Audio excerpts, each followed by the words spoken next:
नमस्कार दोस्तों, आज हम एक बहुत ही अच्छी और इंटरेस्टिंग कविता के बारे में बात करने वाले हैं, the harp and the king. यह कविता एक छोटी सी कहानी के जरिए हमें एक बड़ी बात समझाती है कि सत्ता और कला के बीच कैसा रिश्ता होता है। इस कविता को जूडिथ राइट ने लिखा है। वह ऑस्ट्रेलिया की एक फेमस पोइट थी।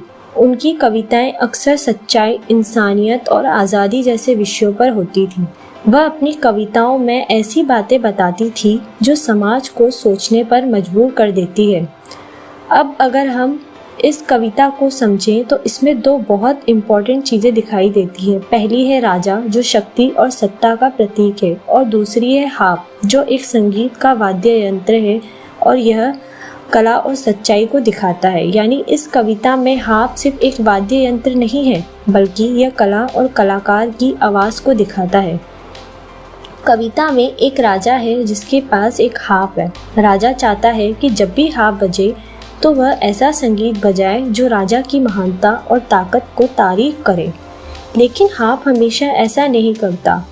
कभी कभी हार्प का संगीत ऐसी भावनाएं और सच्चाई दिखाता है जो राजा को पसंद नहीं आती।